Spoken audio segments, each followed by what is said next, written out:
quanto ci potrà costare un progetto di città metropolitana, che non potrà essere solamente, diciamo, la sovrapposizione dell'attuale provincia, dovrà avere anche altre competenze, immagino. Allora, dobbiamo chiarire intanto un aspetto da tante chiacchiere da bar. Cosa dice la legge? La legge dice, intanto, la spending review, che la provincia di Venezia può fare solo due cose: o andare con la città metropolitana o andare con la provincia limitrofa. Rimanendo sempre in Veneto, quindi è esclusa la parte Friuli, quindi qualcuno parlava del Friuli, non si può su questa legge, ci sono altri meccanismi. Le 9 città metropolitane in giro per l'Italia, o perlomeno le altre 8, sono praticamente le città capoluogo delle singole realtà. Più Venezia, diretto, certo. più l'Interland, ma molto poco. Venezia è l'unica città metropolitana che sta ragionando sulla stessa geografia della ex provincia, se chiamiamola così, per cui un'area completamente diversa, metropolitana completamente diversa dalle altre 8 in giro per l'Italia.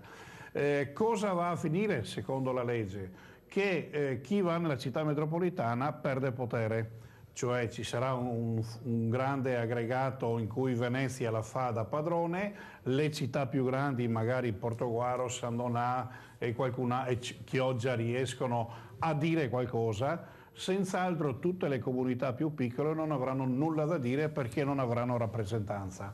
Prima cosa importante. Anche una cosa, le licenze per esempio edilizie, il fatto di poter costruire, insomma, i PAT, no? I piani d'assetto territoriale, a questo punto verranno fatti a livello metropolitano e quindi esatto. Orsoni ha già detto, Gruaro non conta niente, se parliamo di un comune piccolo conto io.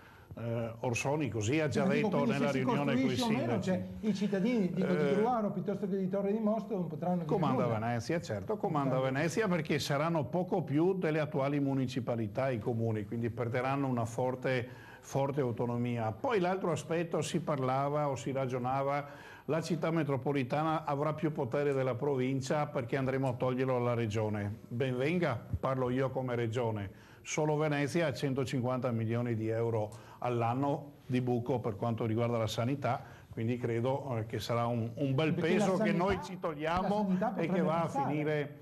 Prego? La sanità potrebbe passare alla città metropolitana. Si può fare tutto quel che si vuole, poi è sempre un problema di soldi, e quando si va su un problema di soldi siamo tutti in famiglia, dobbiamo spalmare crediti se ci sono e sono pochi, debiti che sono tanti, perché tu devi vedere, o voi dovete ragionare su due filoni soprattutto: quello che è i servizi, visto che parlavano di servizi, cioè i trasporti, e la CTV di Venezia è un pozzo senza fine, e la sanità è l'altro pozzo senza fine di costi che ha. Ricordiamo l'USL 12 quanto ha di debito? Grosso modo fa, autorizzato ovviamente dalla regione, 150 milioni di euro all'anno di buco virtuale che poi noi copiamo. Sì, a livello regionale è quella che genera più debito e che poi dobbiamo coprire tutti assieme. Quindi va a riversarsi e a spalmarsi poi sul territorio i costi.